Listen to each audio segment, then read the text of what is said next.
नमस्कार, बहुत स्वागत आपका हमारे इस खास शो बीट डायबिटीज में। आपके साथ मैं हूं प्रिया सिंह। डायबिटीज दुनिया की सबसे ज्यादा होने वाली डिजीज में से एक है। इंटरनेशनल डायबिटीज फेडरेशन की माने तो 2045 तक इंडिया में 12 करोड़ लोगों को डायबिटीज होने के आसार हैं। इस बीमारी के मुख्य जोखिम खराब lifestyle, junk food, hormonal imbalance और हेरिडिटरी है। डायबिटीज के कई लक्षण हैं, जैसे कि प्यास ज्यादा लगना, थकान महसूस करना, बार बार पेशाब आना और वेट लॉस या वेट गेन होना। ये तो हुई डायबिटीज की बात, लेकिन क्या आपने प्री डायबिटीज के बारे में सुना है? देश और दुनिया में बहुत से लोग प्री डायबिटीज के भी शिकार हो रहे हैं। क्या है ये समस्या, क्या लक्षण है प्री डायबिटीज के, कैसे मैनेज किया जा सकता है? इस बीमारी को समझने के लिए हमारे साथ मौजूद हैं डॉक्टर्स के पैनल भी। Doctor Harshit Jain, consulting physician and diabetologist, Varanasi. Doctor Saurabh Mishra, consulting physician and diabetologist, Mishra polyclinic, Shuklaganj, Kanpur. Doctor Sushil Yadav, assistant professor, सफई मेडिकल कॉलेज, सफई, इटावा। डायबिटीज पर खास चर्चा करने के लिए आप सभी डॉक्टर्स का बहुत बहुत स्वागत है हमारे इस खास शो में।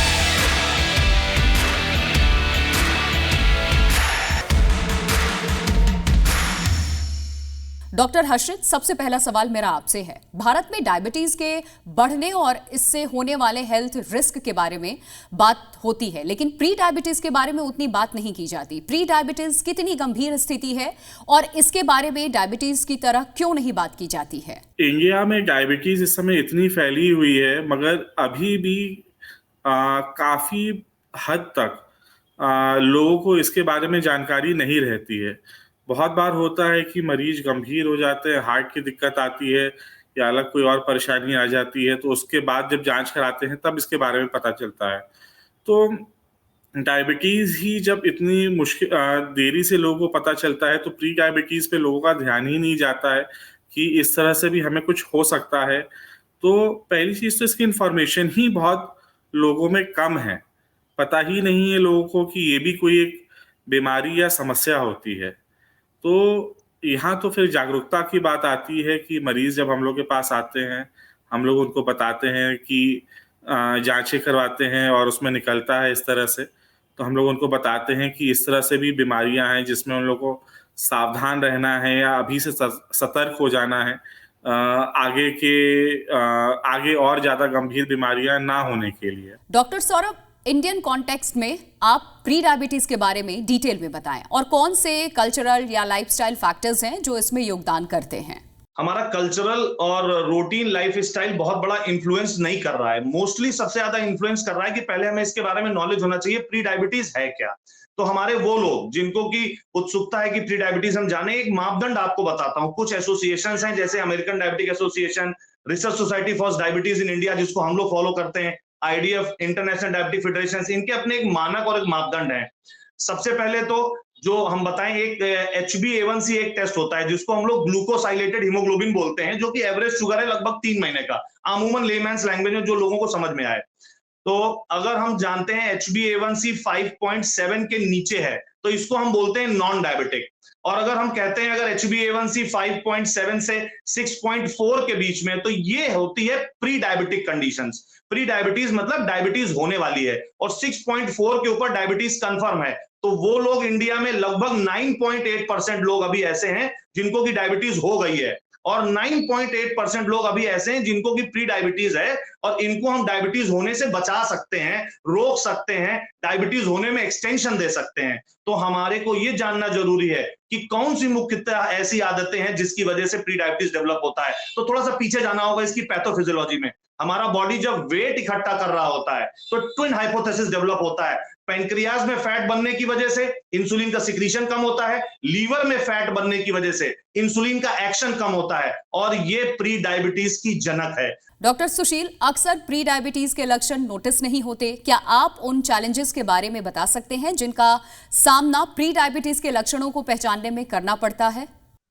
डायबिटीज के लक्षण तो लगभग सभी लोग जानते हैं कि उसमें वजन कम होता है, भूख बहुत ज्यादा लगती है, बहुत ज्यादा पानी की प्यास लगती है, और ये सब लक्षण होते हैं डायबिटीज के। लेकिन प्री डायबिटीज मतलब एक ऐसी कंडीशन होती है कि जिसमें इंसान को ना तो वो नॉर्मल होता है और ना ही वो पूरी तरह डायबिटीज का पेशेंट हो पाता है। लेकिन डायबिटीज होने की संभावना ज्यादा होती है, इसे बोलते हैं प्री डायबिटीज की कंडीशन। तो प्री डायबिटीज के लक्षण जो होते हैं, अगर हम लोग देखें क्लिनिकल तरीके से, तो उसमें ये देखा जाता है कि गर्दन के पीछे जो होते हैं काले रंग के धब्बे पड़ जाते हैं, हमारे एक्सिलरी रीजन में उसमें काले धब्बे पड़ जाते हैं, हमारे जो है एल्बो जॉइंट पे धब्बे पड़ जाते हैं। तो इस तरीके के धब्बे जो पड़ते हैं उन्हें बोलते हैं अकैंथोसिस नाग्रिकेंस। ये सब धब्बे जो होते हैं ये प्री डायबिटीज को शो करते हैं। उसके अलावा प्री डायबिटीज के जो पेशेंट होते हैं उन्हें आंखों से देखने में समस्या आती है, हाथ पैरों में थकावट रहती है, झंझनाहट, सुन्नपन रहती है। इस तरह के जो लक्षण होते हैं, इनसे हम पता चल सकते हैं कि हम पूरी तरह डायबिटीज के पेशेंट तो नहीं हुए हैं, लेकिन हमें डायबिटीज होने की संभावना है। तो ऐसी कंडीशन में हमें अपना ब्लड शुगर चेक कराना चाहिए। तो ये सब लक्षण होते हैं प्री डायबिटीज, जो समस्या लोगों को आमतौर पर समझ में नहीं आ पाती। डॉक्टर हर्षित, प्री डायबिटीज और डायबिटीज के बीच क्या मेन डिफरेंस है और दोनों के सिम्टम्स को कैसे पहचाना जा सकता है, और साथ ही ये किसी की रूटीन लाइफ को कैसे प्रभावित करता है? डायबिटीज और प्री डायबिटीज के बीच में बहुत खास अंतर नहीं होता है। काफी बार ये होता है कि मरीज हम लोग के पास डायबिटीज के लक्षण के साथ ही आते हैं, जैसे कि प्यास ज्यादा लग रही है, थोड़ा वजन कम हो रहा है, पेशाब उठ उठ के बार बार जाना पड़ रहा है, भूख प्यास ज्यादा लग रही है। तो यही लक्षण अधिकतर शुगर के या डायबिटीज के होते हैं। तो कभी कभी जब मरीज इन लक्षणों के साथ हम लोग के पास आते हैं और हम लोग जांच कराते हैं तो पता चलता है कि डायबिटीज है या प्री डायबिटीज है। जैसे कि डॉक्टर सौरभ ने अभी इसके पहले बताया था कि हम लोग के मापदंड हैं। हम लोग ज़्यादातर तो भारत की जो हम लोग इंडिया की डायबिटीज रिसर्च सोसाइटी है उसको फॉलो करते हैं। तो इसी में जो HbA1c के आधार पे हम लोग बताते हैं कि प्री डायबिटीज़ है या डायबिटीज़ है। तो बहुत बार जो लक्षण रहते हैं वो जब इस तरह से मरीज हम लोग के पास आते हैं और जांच कराते हैं तभी पता चलता है कि ये प्री डायबिटीज़ में मरीज आया है कि अभी डायबिटीज़ है और दवा शुरू करनी होगी। और प्री डायबिटीज़ में जैसे डॉक्टर साहब ने बताया कि काफ़ी बार हम लोग अभी लाइफस्टाइल मॉडिफिकेशन बताते हैं, खान पान बताते हैं कैसे सुधारना है। तो इसी प्रकार से हम लोग को इसकी जानकारी पता चलती है। डॉक्टर सौरभ, इंडिया की डाइवर्सिटी को ध्यान में रखते हुए प्री डायबिटीज के लिए स्क्रीनिंग प्रैक्टिस क्या है? Health care providers early detection rates में सुधार के लिए कैसे सहयोग कर सकते हैं? तो संक्षिप्त में इसका आंसर दूंगा। हम लोगों को कहीं ना कहीं एजुकेशन का लैक हो रहा है। हमारे भारत में लगभग हर एक कुछ दूरी पे हमारा देश का परिभाषा, हमारी बोली भाषा सब बदलती, लेकिन हिंदी एक ऐसी लैंग्वेज है जो हमारे देश में लगभग सब लोग समझते हैं। तो इसमें हमको कुछ एक अपनी पंच लाइन्स बनानी चाहिए, कुछ सेइंग्स बनानी चाहिए जो नॉर्मल पब्लिक के दिमाग में तुरंत जाए। जैसे कि मैंने कहा है, नापो तो जानो। नापो तो जानो का मतलब है जैसे हम शुगर चेक करेंगे तभी हमें पता चलेगी। तो सबसे पहले हमको शुगर को चेक करने के लिए लोगों को उकसाना चाहिए, लोगों को प्रेरित करना चाहिए कि प्रायः एटलीस्ट वो लोग जिनके परिवार में अनुवांशिक डायबिटीज है, जिनको फैमिलियल डायबिटीज है, किसी के मम्मी पापा भाई बहन में जिसको डायबिटीज है, वो अपनी शुगर जरूर चेक करें और खाली पेट शुगर चेक कर कर वो देखें अगर वो 100 के ऊपर जा रही है तो वो डायबिटिक हैं या प्री डायबिटिक हैं, उसका कंफर्मेशन HbA1c से करवाएं। तो एक मंत्र है, शुगर बढ़ी तो घबराई आंखें, डरे गुर्दे और सो गए पैर। इसका मतलब है रेटिनोपैथी, नेफ्रोपैथी और न्यूरोपैथी, ये 3 माइक्रोवास्कुलर कॉम्प्लिकेशंस हैं जो कि डायबिटीज में आगे आती हैं। तो इस तरीके के कुछ एक सेइंग्स, नापो तो जानो, शक्कर से ज्यादा मीठी है जिंदगी, पब्लिक के एजुकेशन के लिए, उनकी समझ के लिए हम लोग इंट्रोड्यूस कर सकते हैं। तो हर एक धारा के, फार्माको इकोनॉमिक्स मींस हर एक धारा के, हर एक वर्ग के लोग, हर एक सोसाइटी के लोग इससे अटैच हो जाएंगे और शुगर नापेंगे। डॉक्टर सुशील, प्री डायबिटिक पेशेंट अपनी लाइफस्टाइल में क्या बदलाव कर सकता है जिससे डायबिटीज का खतरा कम हो?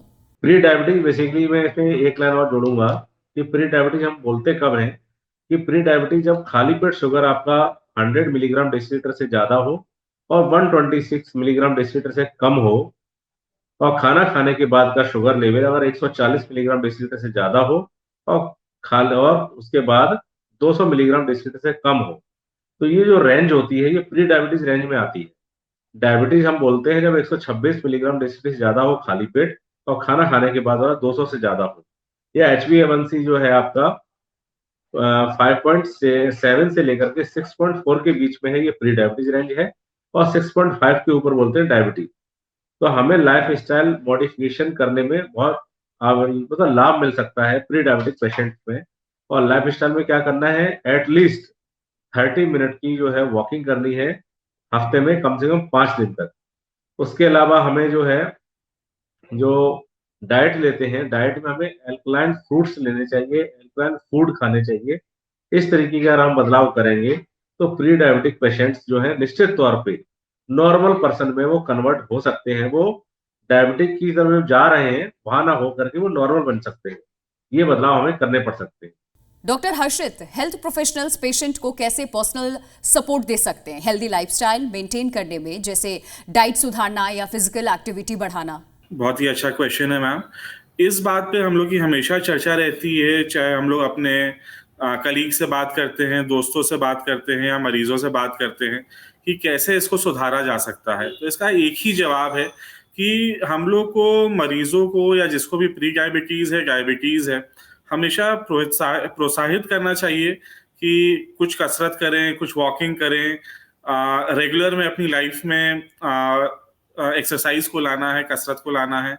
और उनसे हम लोग बात करते रहते हैं हर बार की जब भी उन लोग की विजिट रहती है, जब भी वो लोग आते हैं अपने को दिखाने की कसरत कर रहे हैं कि नहीं, जिस तरह से उन लोगों को खान पान के बारे में समझाया है, जो नहीं खाना है, जो खाना है, उसके हिसाब से वो लोग कुछ गलत तो नहीं कर रहे हैं। और कभी जैसे हम लोग ने अपनी क्लिनिक पे कर रखा है कि डाइटिशियन का सपोर्ट लेते रहते हैं कि उनकी भाषा में उनके जो सवाल रहते हैं मरीजों के, कि कुछ कुछ जैसे रीजनल मतलब क्षेत्रीय कुछ कुछ फल रहते हैं, कुछ अनाज रहते हैं, कुछ खान पान में फ़र्क रहता है, तो उसके बारे में वो और हम लोग से अच्छे से जानकारी ले सकें कि उसमें से क्या खाया जा सकता है, क्या नहीं खाया जा सकता है। उसमें साथ में ये भी रहता है कि हम लोग को उनको समझाना होता है कि अगर नहीं खाने दे रहे हैं और उन लोग हम लोग की बातें मान रहे हैं, सब कुछ समझ रहे हैं, जैसे हम लोग बता रहे हैं, कर रहे हैं, तो कभी कभी चीट डेज भी हम लोग देते हैं कि थोड़ा बहुत उनके शौकिया खाने उन्हें मिल जाए। तो इस तरह से समझाने से ही, उनको एजुकेशन देने से, उनको प्रोत्साहित करने से ही मरीजों को हम लोग बढ़ा पाते हैं, उनको समझा पाते हैं कि हम लोग की बातें मानते हुए अपने को कंट्रोल में रखें। डॉक्टर सौरभ, किसी को कितनी बार अपने ब्लड शुगर लेवल को चेक करना चाहिए और टारगेट रेंज क्या होनी चाहिए? ब्लड शुगर चेक करने का कोई भी ये नहीं है कि आप कितने बार करें, मैक्सिमम जितना कर सकते हैं। लेकिन हम लोगों का जो रिकमेंडेशन है, एटलीस्ट जिन लोगों को डायबिटीज नहीं है वो महीने में एक बार अपना ब्लड शुगर जरूर चेक करें। और अगर उनका ब्लड शुगर खाली पेट 100 के ऊपर जाता है तो इसको डायबिटीज मान लें। और कई बार लोग कहते हैं डॉक्टर साहब मैं दवाई नहीं खाना चाहता, मैं अभी नहीं कुछ करना चाहता, तो मैं उनसे कहता हूं दिनचर्या से, लाइफस्टाइल के मॉडिफिकेशन से, वेट के कंट्रोल करने से अगर आप 126 तक अपनी शुगर बना ले जाते हैं खाली पेट, तो आपको दवा की जरूरत नहीं है। लेकिन अगर आपकी फास्टिंग लेवल 126 से ऊपर जाती है तो अपने डॉक्टर को संपर्क कर कर तुरंत इलाज की व्यवस्था करें, क्योंकि कई बार ये देर होने के चांसेस हो जाते हैं। तो हम लोगों को ये पता होना चाहिए कि 100 पे डायबिटीज है, 126 पे निश्चित से हमें कुछ ना कुछ दवाई या कोई डॉक्टरी सलाह ले लेनी चाहिए। HbA1c जो टेस्ट है वो डॉक्टर साहब रिकमेंड कर कर एग्जैक्ट पता लगा लेंगे कि डायबिटीज आपकी कितने समय से चल रही है। एटलीस्ट जो लोग अनुवांशिक हैं वो नापो तो जानो मंत्र का सही से ध्यान दें, अपनी शुगर नापें। डॉक्टर सुशील, भारत में आर्थिक असमानताओं को ध्यान में रखते हुए ये सुनिश्चित करने के लिए कौन सी स्ट्रेटजीज लागू की जा सकती है? हेल्थ केयर रिसोर्सेज कैसे अवेलेबल हो सकते हैं, हर एक व्यक्ति को मिले? जो मैं रूरल एरिया में देख रहा हूँ आज के तो बहुत ज्यादा संख्या में लोग डायबिटीज के तरफ मतलब बढ़ते चले जा रहे हैं। उसके लिए करना ये है कि एटलीस्ट मतलब जो हम लोग देखते हैं ब्लॉक लेवल पे या तहसील लेवल पे, कम से कम ब्लॉक लेवल पे ना हो पाए तो तहसील लेवल पे ही कम से कम उस डायबिटीज के कुछ ऐसे ऐसे जगह पे पॉइंट बनाए जाएं जहां पर के आके लोग अपनी डायबिटीज से संबंधित समस्याएं अगर उनको है या नहीं भी हो तब भी वो आके वहां डिस्कस करें, उनसे पूछें कि डायबिटीज में क्या हो सकता है, क्या नहीं हो सकता है। और डायबिटीज की जांच सरकार को निःशुल्क कर देनी चाहिए। मैं आज ये मतलब आपके चैनल के माध्यम से ये भी कहना चाहूंगा कि जिस तरीके से ट्यूबरक्लोसिस की जांच है, चाहे वो हेपेटाइटिस की जांच है, चाहे वो HIV की जांच है, ये सब जांचें जो फ्री कर रखी है सरकार ने, उसी तरह शुगर की भी जांच सरकार अगर अपने स्तर पे फ्री ऑफ कॉस्ट कर दे तो गांव-गांव के लोग जो है वहां आके जांच कराएंगे। शुगर की जांच जब कराएंगे तो ज्यादा से ज्यादा संख्या में उनकी स्क्रीनिंग हो पाएगी, और स्क्रीनिंग होगी तब पता चलेगा कि किनको शुगर है किनको नहीं। ये हम लोग कर सकते हैं डायबिटीज से संबंधित समस्याओं को दूर करने के लिए। डॉक्टर हर्षित, प्री डायबिटीज से जब कोई डायग्नोज हो गया तो उसे कितनी बार फॉलोअप की जरूरत होती है, कितने समय पर टेस्ट की जरूरत होती है ताकि उसे पता रहे कि उसकी कंडीशन में कितना सुधार हो रहा है? जैसा कि अभी पहले भी बात हुई थी कि प्री डायबिटीज हम लोग कहते हैं कि जब HbA1c 5.8 से 6.4 के बीच में रहता है तो उसी को हम लोग प्री डायबिटीज कहते हैं। और जो HbA1c जांच होती है वो 3 महीने का एक हम लोग को एवरेज, एक हम लोग को अनुमान देती है कि उसके हिसाब से शुगर कैसा चल रहा है। तो HbA1c की जांच प्री डायबिटिक्स में हम लोग 3 महीने पे करवाते हैं, हर 3 महीने पे, ताकि थोड़ा इससे हम लोग को अंदाज़ा लगता रहे कि मरीज का कुछ सुधार हो रहा है या नहीं। दूसरी चीज़, जैसा कि डॉक्टर साहब ने बताया, डॉक्टर सौरभ मिश्रा साहब ने, कि दूसरा हम लोग फास्टिंग और खाने के 2 घंटे बाद, जिसको हम लोग पोस्ट प्राइंडियल शुगर बोलते हैं, उसको भी बीच बीच में महीने महीने पे जांच करवा करके देख सकते हैं कि हम लोग का जो शुगर बढ़ रहा है वो कुछ हम लोग की मेहनत से कंट्रोल में आ रहा है कि नहीं, या हमें अपने डॉक्टर से मिल करके फिर से सलाह लेनी है कि और क्या सुधार इसमें कर सकते हैं। तो अगर आप अपने घर पे नाप रहे हैं, आप देख रहे हैं कि फास्टिंग आपका कंट्रोल में है, तो आप 3-3 महीने पे विजिट कर सकते हैं कि HbA1c की जांच करा करके। डॉक्टर सौरभ, क्या आपने कोई पर्टिकुलर ट्रेंड नोटिस किया प्री डायबिटिक केस में, जैसे यूथ में इसका बढ़ना? अगर हाँ तो क्या चीज इस ट्रेंड के बढ़ने में कंट्रीब्यूट कर रही है? प्री डायबिटीज में ट्रेंड ये देखा गया है कि हमारे जितने भी working class, might it be जो कि हमारा फिजिकल लेबर है, जो हमारा मेंटल लेबर है, जो कि हमारा सीडेंटरी लेवल, जो भी है, किसी भी लेवल पे डायबिटीज प्रिवेल हो रही है। और डायबिटीज के जैसे हम लोगों ने मानक बना दिए, HbA1c हम लोगों ने बता दिया आपको, फास्टिंग PP के लेवल्स, फिर हमने बता दिया कि दिनचर्या से जनित प्रॉब्लम है तो इसको दिनचर्या से ही टैकल करेंगे। कई सारी दवाइयां बनी है प्री डायबिटीज के लिए, लेकिन बिना डॉक्टर की सलाह के ले नहीं सकते हैं। तो हर एक वर्ग का लोग, माइट इट भी किसी भी फार्माको इकोनॉमिकल कंडीशन का हो वो, लेकिन उसको कहीं ना कहीं अपनी नाप ज्यादा करनी है, जांचना जरूरी है। तो अगर वो फास्टिंग और पोस्ट प्राइंडियल शुगर को नापता है तो वो उसको कंट्रोल कर सकता है।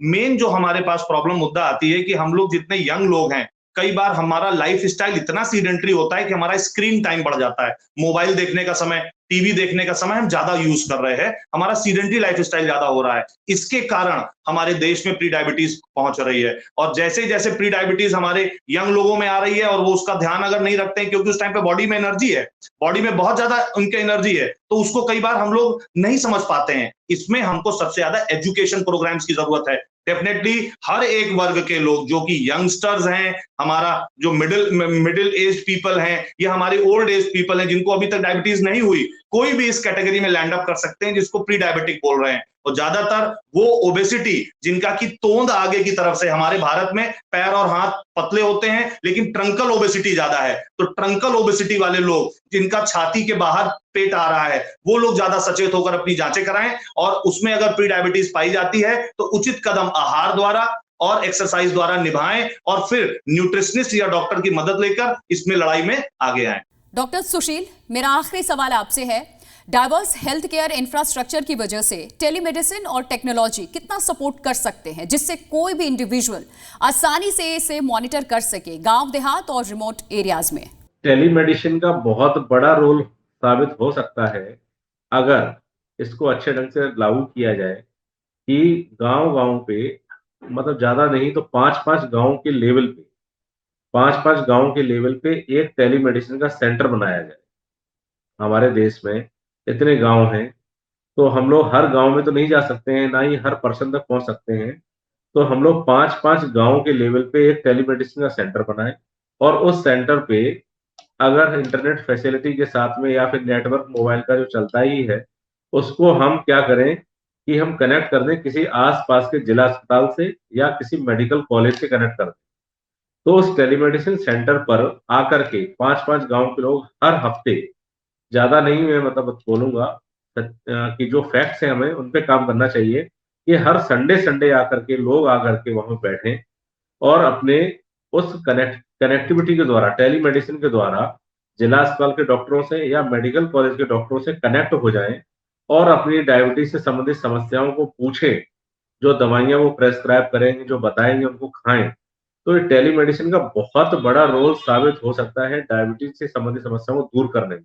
प्री डायबिटीज और डायबिटीज पर खास चर्चा के लिए आप सभी डॉक्टर्स का बहुत बहुत शुक्रिया। हर बीमारी के इलाज की शुरुआत सही जानकारी से ही होती है। प्री डायबिटीज से जुड़ी कई अहम जानकारियां आपने हमारे दर्शकों को दी। उम्मीद है आप सभी डॉक्टर्स के बताए इन लक्षणों को पहचानेंगे और अपना ख्याल रखेंगे ताकि प्री डायबिटीज से बचा जा सके। इस खास शो में जुड़ने के लिए बहुत बहुत शुक्रिया।